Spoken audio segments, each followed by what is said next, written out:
Hello students. तो आज हम पढ़ रहे हैं स्ट्रेसेस एंड स्ट्रेन के बारे में। लास्ट लेक्चर में हमने पढ़ा लोड क्या होता है, स्ट्रेस क्या होती है, स्ट्रेन क्या होती है। अब हम नेक्स्ट पढ़ रहे हैं यंग्स मॉडुलस।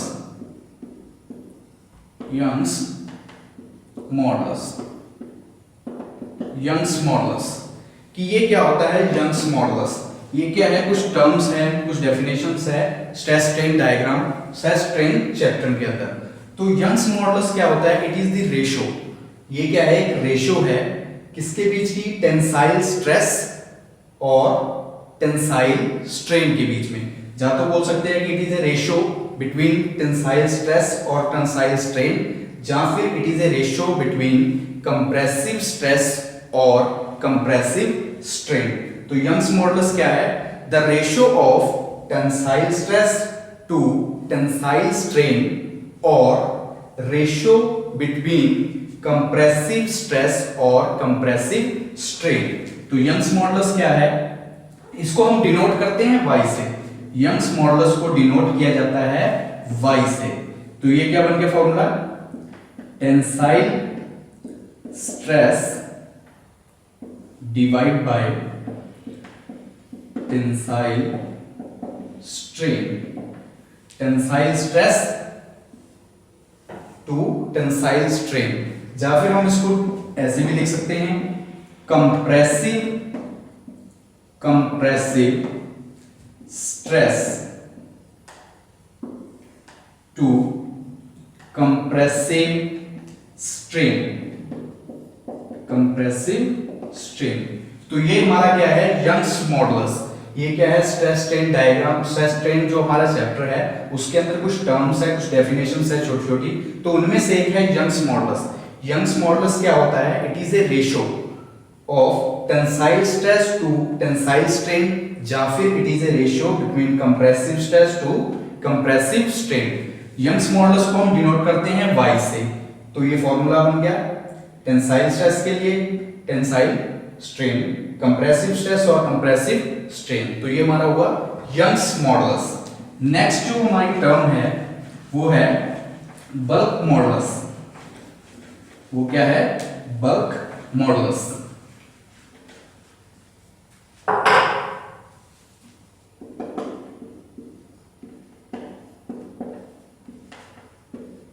बल्क मॉडुलस ये क्या है, बल्क मॉडल। जैसे हमने पढ़ा यंग्स मॉडुलस के बारे में, उसी प्रकार ये टर्म है या फिर डेफिनेशन बोल सकते हैं कि हमने पढ़ना है बल्क मॉडुलस क्या होता है।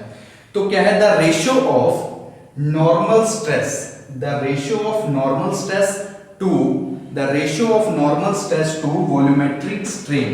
तो इसको हम बोलेंगे बल्क मॉडुलस। क्या है, ये रेशियो है, किसके बीच की रेशियो है, बल्क मॉडुलस। तो ये क्या है, एक रेशियो है किसके बीच, नॉर्मल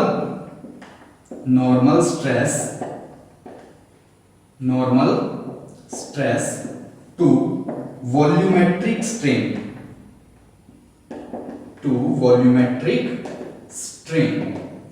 तो ये हमारा क्या है, बल्क मॉडुलस, कि the ratio of normal stress to volumetric strain is known as bulk modulus. तो ये हमने पढ़ा Young's modulus, bulk modulus. Next है पॉइजन रेशियो।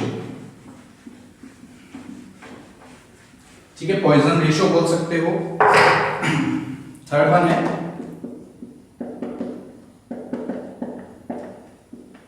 Poison ratio. तो पॉइजन रेशियो क्या होती है, पॉइजन रेशियो। तो ये क्या है, it is a ratio between lateral strain to longitudinal strain. Poisson ratio क्या है, it is a ratio between lateral strain to longitudinal strain. लेटरल स्ट्रेन टू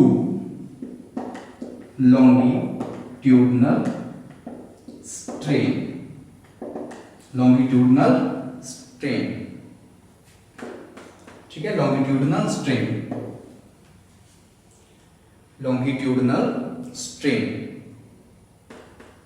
ठीक है, तो हमने पढ़ा यंग्स मॉडुलस, बल्क मॉडुलस और पॉइजन रेशो के बारे में।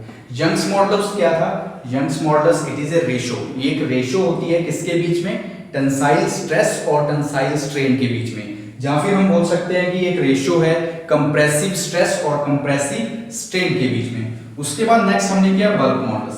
बल्क मॉडुलस क्या है? इट इज ए रेशो, ये भी एक क्या है? एक रेशो है किसके बीच में? नॉर्मल स्ट्रेस और वॉल्यूमेट्रिक स्ट्रेन। वॉल्यूमेट्रिक स्ट्रेन के बारे में हमने पहले पढ़ा था कि वॉल्यूमेट्रिक स्ट्रेन क्या होती है, change in volume to original volume.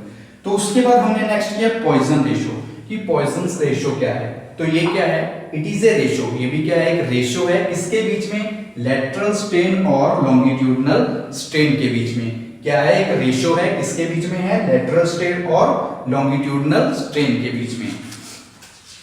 ठीक है, नेक्स्ट जो हमारा टॉपिक है परसेंटेज इलैंग्वेशन। नेक्स्ट टॉपिक है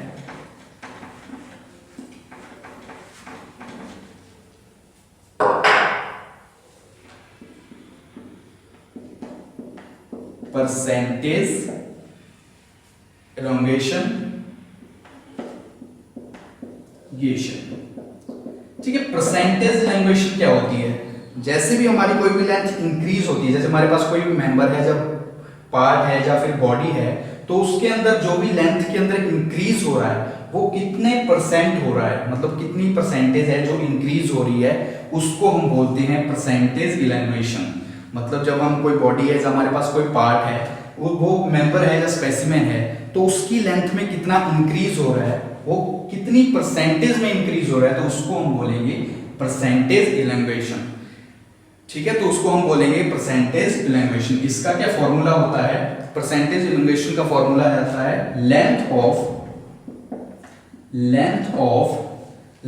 of specimen at fracture minus original length divide by original length multiply 100।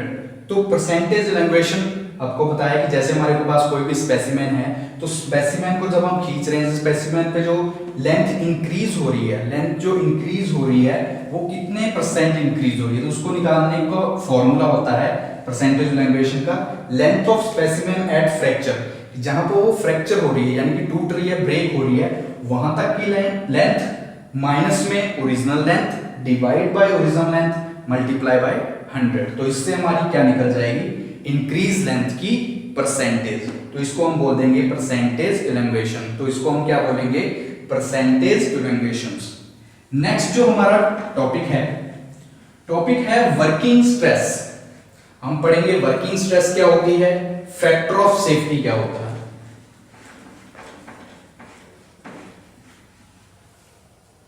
क्या है वर्किंग स्ट्रेस? वर्किंग स्ट्रेस क्या है? ये भी क्या है? एक तरह से रेशो होती है। वर्किंग स्ट्रेस क्या है? एक तरह से रेशो है। It is a ratio of maximum stress और ultimate stress.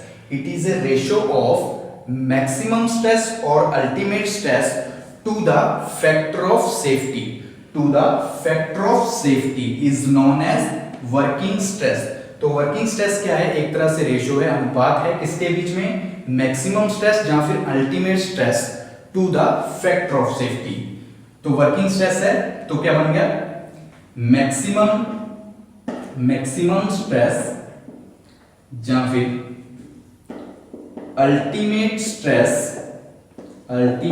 Stress divide by factor of safety. तो ये फॉर्मूला बन गया किसका? वर्किंग स्ट्रेस का। तो वर्किंग स्ट्रेस में आपको बताया था कि वर्किंग स्ट्रेस क्या होती है, मतलब वर्किंग स्ट्रेस जब हम वर्क वगैरह कर रहे हैं तो उस दौरान जो स्ट्रेस लग रही है, वर्किंग स्ट्रेस में हमने क्या बोला कि इट इज ए रेशो, कि ये एक अनुपात होता है किसके बीच में? मैक्सिमम स्ट्रेस या फिर ultimate stress to the factor of safety, to the factor of safety. Same इसी प्रकार अब हम पढ़ेंगे कि फैक्टर ऑफ सेफ्टी क्या होता है। फैक्टर ऑफ सेफ्टी, कि फैक्टर ऑफ सेफ्टी क्या है, तो ये क्या हो जाएगा, रिवर्स हो जाएगा। फैक्टर ऑफ सेफ्टी तो ये क्या होती है, it is a ratio, it is a ratio of maximum stress to maximum stress या फिर ultimate stress to working stress. ये क्या होती है, मैक्सिमम स्ट्रेस, या फिर हम इसको मैक्सिमम स्ट्रेस को अल्टीमेट स्ट्रेस भी बोल सकते हैं। Ultimate stress to working stress, to working stress, क्या बोल देंगे, वर्किंग स्ट्रेस। तो फैक्टर ऑफ सेफ्टी में हमने क्या पढ़ा, इट इज ए रेशो, कि एक अनुपात या फिर रेशो होता है किसके बीच में, मैक्सिमम स्ट्रेस या फिर ultimate stress to working stress. तो ये हमारे दो टॉपिक हमने कंप्लीट किए इसमें, वर्किंग स्ट्रेस क्या होती है और फैक्टर ऑफ सेफ्टी क्या होता है। वर्किंग स्ट्रेस में क्या था, अनुपात था, रेशो थी किसके बीच में, maximum stress two factor of safety. Factor of safety में क्या होगा, रेशो किसके बीच में है, मैक्सिमम स्ट्रेस और वर्किंग स्ट्रेस के बीच में, मैक्सिमम स्ट्रेस और वर्किंग स्ट्रेस के बीच में। नेक्स्ट हमारा टॉपिक है प्रूफ स्ट्रेस, कि प्रूफ स्ट्रेस क्या होती है। नेक्स्ट जो हमारा टॉपिक है, टॉपिक का नाम है प्रूफ स्ट्रेस।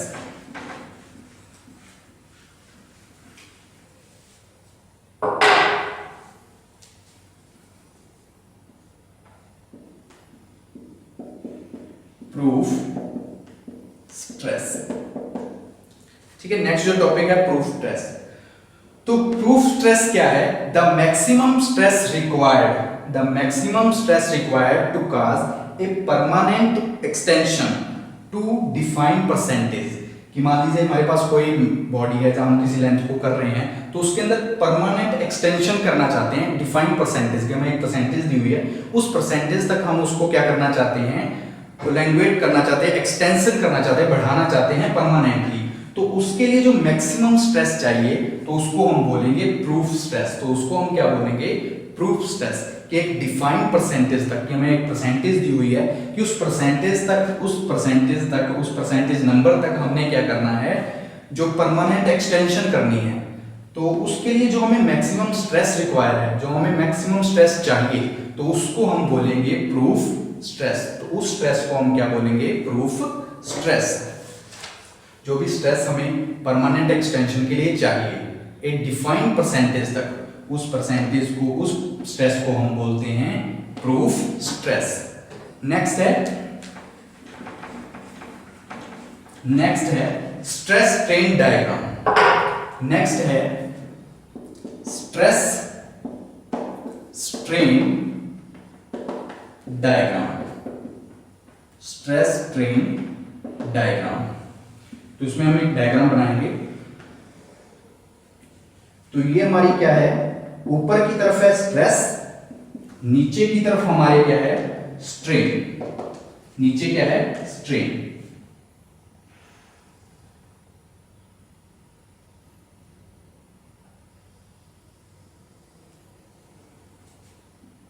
ठीक है, ये हमारा point A, point B, point C, point D, point E, ये हमारा पॉइंट है एफ, और ये क्या है,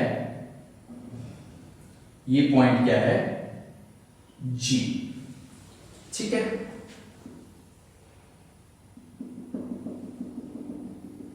ठीक है। तो ये हमारा क्या बन गया, स्ट्रेस स्ट्रेन डायग्राम। ये हमारा क्या है, स्ट्रेस स्ट्रेन डायग्राम। तो अब हम इसमें पढ़ेंगे स्ट्रेस स्ट्रेन डायग्राम में कि पॉइंट जो ए है, ए क्या है, ये है लिमिट ऑफ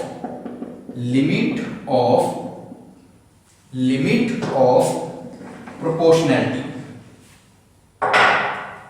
ए पॉइंट क्या है, limit of proportionality, limit of proportionality, limit of proportionality,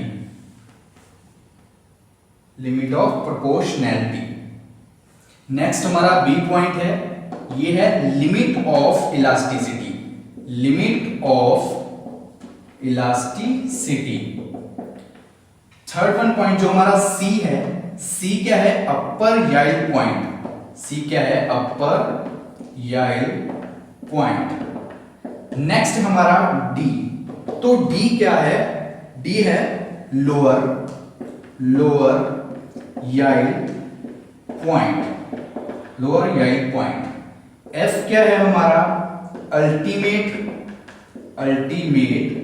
stress point. और जी है जो हमारा, वो क्या है? Fracture point. तो ये क्या है हमारा? Stress strain diagram. ये क्या है हमारा? Stress strain diagram. इसमें जो हमारा ए पॉइंट है, ए है limit of proportionality. A point क्या है? Limit of proportionality. B point है limit of elasticity. C point है, ये क्या है? Upper yield point. डी क्या है हमारा? Lower yield point. एफ जो है, एफ है हमारा अल्टीमेट स्ट्रेस पॉइंट। और जी क्या है हमारा? Fracture point. तो सबसे पहले हम बात करते हैं लिमिट ऑफ प्रोपोर्शनैलिटी यानी कि ए की। तो जब हम ओ से ए की तरफ जाते हैं तो ये क्या है? Stress is directly proportional to strain. कि जितनी हमारी स्ट्रेस इंक्रीज होगी, स्ट्रेस बढ़ेगी, उतनी ही हमारी क्या होगी? स्ट्रेन बढ़ेगी। तो उस पॉइंट को बोलते हैं limit of proportionality. Stress is directly proportional to strain. जब हम ए से पॉइंट बी की ओर जाते हैं तो बी पॉइंट क्या है हमारा? Limit of elasticity. यानी कि अगर हम बी ए से स्ट्रेस को इंक्रीज करते हैं पॉइंट बी तक, तो वो एक इलास्टिसिटी पॉइंट है। यानी कि जब हम फोर्स लगा रहे हैं और वापस हम छोड़ देंगे फोर्स, तो वो क्या करेगा? अपनी ओरिजिनल शेप में वापस आ जाएगा। यानी कि प्लास्टिक फॉर्म में नहीं जाएगा, इलास्टिसिटी फॉर्म में होगा। अपनी ओरिजिनल शेप और साइज में क्या आएगा? वापस आ जाएगा। उसके बाद जब हम बी से सी की तरफ जाएंगे तो ये क्या है? एक प्लास्टिक स्टेज शुरू हो जाएगी। बी से सी के बीच में क्या होगी? प्लास्टिक स्टेज शुरू हो जाएगी। और ये क्या होगा? वापस आना मुश्किल हो जाएगा। यानी कि अगर बी से सी की तरफ जा रहे हैं तो उसके बाद उसका वापस आना, यानी कि अपनी शेप और साइज में वापस आना क्या होगा? मुश्किल होगा। तो इस सी पॉइंट को हम बोल देंगे याइल्ड पॉइंट। लेकिन जब सी पॉइंट पे क्या पूरी तरह से प्लास्टिक बन चुका है, अब हम क्या होगा? इसमें स्ट्रेस क्या होगी? डिक्रीज होनी शुरू हो जाएगी। तो ये डी जो पॉइंट होगा, इसको हम बोल देंगे lower yield point. Lower yield point. लेकिन डी और ई के बाद में क्या होगा? ई से स्ट्रेस फिर से क्या होगी? इंक्रीज होना शुरू कर देगी। जो हमारी स्ट्रेस है वो फिर से क्या होगी? इंक्रीज होना शुरू कर देगी। और जो हमारी एफ पे पहुंच के वो क्या हो जाएगी? मैक्सिमम, यानी कि एक मैक्सिमम पॉइंट पे पहुंच जाएगी, जिसको हम अल्टीमेट स्ट्रेस पॉइंट भी बोल देते हैं। यानी कि ई से क्या होगी? स्ट्रेस इंक्रीज होना शुरू होगी और एफ पे जाके वो क्या हो जाएगी? पूरी तरह से अल्टीमेट, यानी कि क्रिटिकल पॉइंट पे आ जाएगी। एफ पे अल्टीमेट स्ट्रेस हो जाएगी। लेकिन उसके बाद क्या होगा? धीरे धीरे वो स्ट्रेस क्या हो जाएगी? कम होना शुरू करेगी। जिसकी वजह से क्या होगा? एक पॉइंट ऐसा आएगा जिस पॉइंट पे क्या होगा? जो भी हमारा मटेरियल है वो क्या होगा? ब्रेक हो जाएगा, फ्रैक्चर हो जाएगा, टूट जाएगा। तो उस पॉइंट को हम बोल देते हैं जी पॉइंट। तो ओ से ए तक का जो हमारा पॉइंट था वो था लिमिट ऑफ प्रोपोर्शनैलिटी, यानी कि stress is directly proportional to strain. A से हमारा बी के बीच में जो पॉइंट है वो है हमारा इलास्टिसिटी का पॉइंट। यानी कि हम कोई भी फोर्स लगा रहे हैं, उस फोर्स को जब हम वापस करेंगे, रिमूव कर देंगे, तो वो वापस अपनी ओरिजिनल शेप में आ जाएगा। लेकिन जब हम बी से सी के बीच में जाएंगे तो ये प्लास्टिक स्टेज शुरू हो जाएगी, कि वो प्लास्टिक फॉर्म में बनना शुरू हो जाएगा। और सी पे आगे वो पूरी तरह से प्लास्टिक फॉर्म में रहेगा, यानी कि याइल्ड पॉइंट। सी को बोल देंगे अपर याइल्ड पॉइंट। डी पे हम जाएंगे तो डी क्या हो जाएगा? उसका स्ट्रेस डिक्रीज होना शुरू करेगी। डी पॉइंट को बोल देंगे लोअर याइल्ड पॉइंट। लेकिन फिर ई पॉइंट से क्या होगा? धीरे धीरे स्ट्रेस फिर से इंक्रीज होना शुरू हो जाएगी। और एक पॉइंट ऐसा आ जाएगा जब क्या होगी? वहां पे अल्टीमेट स्ट्रेस, यानी कि मैक्सिमम स्ट्रेस पैदा हो जाएगी। उस पॉइंट को बोल देंगे एफ, यानी कि अल्टीमेट स्ट्रेस पॉइंट। उसके बाद क्या होगा? धीरे धीरे स्ट्रेसेस फिर से डिक्रीज होनी शुरू करेगी। और एक पॉइंट ऐसा आ जाएगा जिस पॉइंट पे क्या होगा? हमारा जो भी मटेरियल है, हमारा जो भी पार्ट है, वो ब्रेक हो जाएगा, फ्रैक्चर हो जाएगा। तो उस पॉइंट को क्या हम बोल देंगे? जी, यानी कि फ्रैक्चर पॉइंट। उस पॉइंट को हम क्या बोल देंगे? Fracture point. तो ये हमने पढ़ा स्ट्रेस स्ट्रेन डायग्राम कि लिमिट ऑफ प्रोपोर्शनैलिटी क्या होती है, लिमिट ऑफ इलास्टिसिटी क्या होती है, अपर याइल्ड पॉइंट क्या होता है, लोअर याइल्ड पॉइंट क्या होता है, अल्टीमेट स्ट्रेस क्या होती है और फ्रैक्चर पॉइंट क्या होता है। तो इस लेक्चर में जो भी हमारा स्ट्रेस स्ट्रेन का जो चैप्टर हमने शुरू किया था, तो उसमें हमने स्टार्टिंग से पढ़ा लोड क्या होता है, लोड के बारे में हमने पढ़ा, उसमें डेड लोड, लाइव लोड के बारे में पढ़ा, इंपैक्ट लोड के बारे में, स्ट्रेसेस के बारे में पढ़ा, टेंसाइल स्ट्रेस के बारे में, कंप्रेसिव स्ट्रेस के बारे में, शियर स्ट्रेस के बारे में। हमने इलास्टिसिटी पॉइंट भी पढ़ा कि इलास्टिसिटी पॉइंट क्या होता है, इलास्टिसिटी क्या होती है, इलास्टिसिटी क्या होती है, लिमिट ऑफ प्रोपोर्शनैलिटी क्या होती है, वॉल्यूमेट्रिक स्ट्रेन क्या होती है, शियर स्ट्रेन क्या होती है। तो ये लास्ट हमारा इंपॉर्टेंट टॉपिक था स्ट्रेस स्ट्रेन डायग्राम। तो इसके बारे में हमने ब्रीफली जाना कि लिमिट ऑफ प्रोपोर्शनैलिटी क्या होती है, लिमिट ऑफ इलास्टिसिटी क्या होती है, अपर याइल्ड पॉइंट क्या होता है, लोअर याइल्ड पॉइंट क्या होता है, फ्रैक्चर पॉइंट क्या होता है और अल्टीमेट स्ट्रेस पॉइंट भी क्या होता है। तो ये आज का हमारा टॉपिक था जो हमारे यहाँ पे समाप्त होता है।